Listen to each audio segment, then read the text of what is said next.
This is Democracy Now!, democracynow.org, the War and Peace Report. I'm Amy Goodman, broadcasting from New York City, now the center of the pandemic in the United States.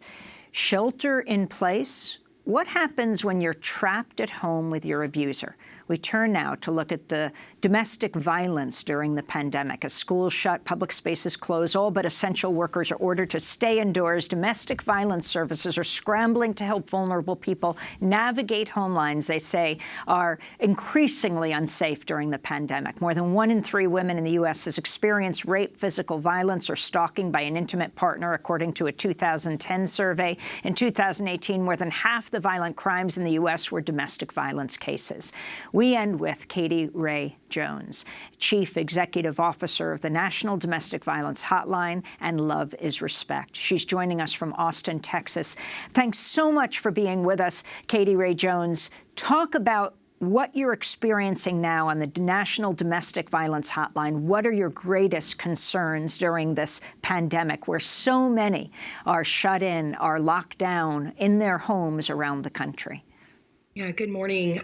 Yeah, absolutely. I think you're speaking very much to the crux of what we're most concerned with right now. We know that many victims and survivors of domestic violence are currently sheltering in place with their abusive partner, and we have started to hear from many survivors who are explaining to us about how COVID-19 is impacting their relationship, how abuse is beginning to escalate in the home, or how they're being further isolated from their social networks, their social support systems, employment, financial impact. It's quite a scary situation for many women across the country. So what are you hearing? What do you tell people? What can you suggest to those who are terrified at home right now? We say the word shelter in place. It's hardly a shelter. Yeah, I mean, you make a really great point. This is really a dire situation for a lot of victims across the country. What we've been hearing is that we have had situations where the survivor is trying to leave, but shelters are currently not doing intakes, or they're full. They cannot go to their family members or their friends' houses in fear of exposure. Certainly if their parents are elderly, they're not wanting to go and take their children over there. We're really hearing a lot of scary stories about how one woman was being prevented to go to work. She wasn't in a community where there was a shelter in place, and her partner brought out a firearm and began to load the firearm as a method to keep her in the home. And she said that had never happened before. This was the first time she'd seen something like this escalate. We've also heard from women who ended up calling 911, and that when the police came out, they said that these were low violent crimes and they weren't in a position to detain the abusive partner. And so that's a scary situation for a lot of survivors.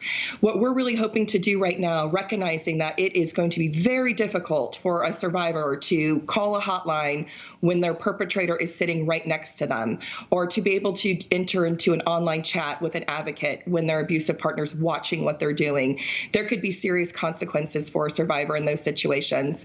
So we're imploring friends, family, neighbors to contact the National Domestic Violence Hotline on behalf of someone else, because you may be their only lifeline to education, safety information, while we're working through situations where people can't flee the home.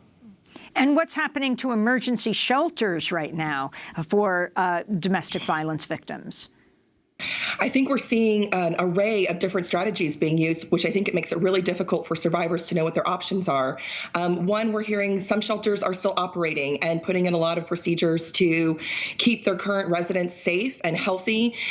Some are using motels and hotels to be able to place people in emergency situations, but we know many nonprofits on a good day are under-resourced and don't have a lot of financial resources to leverage hotels and motels for those expenses. Some are not doing intakes right now in order to keep their current residents healthy, safe, and some are just at capacity. So what we're doing is, as survivors are calling us, we're working with those local communities to try to place them.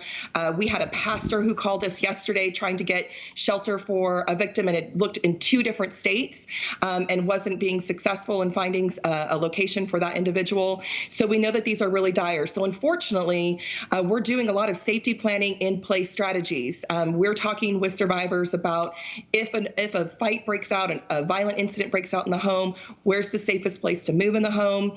Can you take time for yourself, whether it's a shower, journaling, taking just a quiet moment to be able to gather your strength, recognizing that you are courageous, you're strong, you're brave, you're surviving every day. But there's not a lot of resources out there right now, Amy, for people to actually get connected to. I want to thank you so much, Katie Ray Jones, for being with us, Chief Executive Officer of the National Domestic Violence Hotline, and the number of that hotline. 1-800-799-7233, or you can chat at thehotline.org. We want to thank you so much. Thank you. This word of advice in protecting the whole community.